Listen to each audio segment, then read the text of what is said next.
વલસાડ જિલ્લામાં વહેલી સવારથી જ ભારે વરસાદ જોવા મળી રહ્યો છે। અચાનક જ વાતાવરણમાં પલટો આવ્યો હતો અને ત્યારબાદ મેઘરાજાની ધમાકેદાર બેટિંગ વલસાડમાં જોવા મળી છે।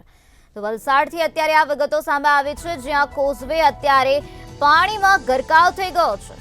ગ્રામવાસીઓને 15 કિલોમીટરના ચક્રાવો ખાવાની નોબત આવી છે। તો હજુ પણ વલસાડ જિલ્લામાં ભારેથી અતિભારે વરસાદની સંભાવના વ્યક્ત કરવામાં આવી છે। મેઘરાજા મન મૂકીને વરસી રહ્યા છે। વલસાડ જિલ્લાના તમામે તમામ તાલુકાની અંદર ભારે વરસાદ હોવાના કારણે જે જિલ્લાની જે નદીઓ છે તે હાલ બે કાંઠે જોવા મળી રહી છે। આ ઔરંગા નદી છે, જે પીઠા ગામ પાસેથી વહેતી નદી છે।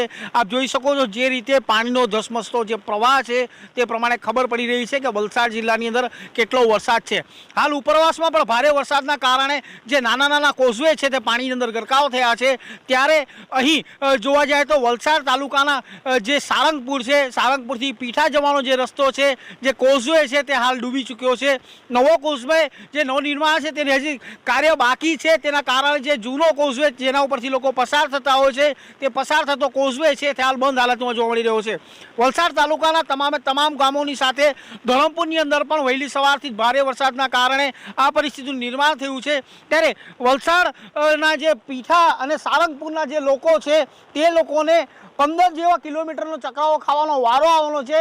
ત્યારે હવામાન વિભાગની પણ હજી પણ વરસાદની આગાહી છે।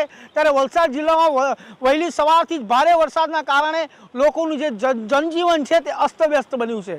મયુર જોશી, મંતવ્ય ન્યૂઝ, વલસાડ।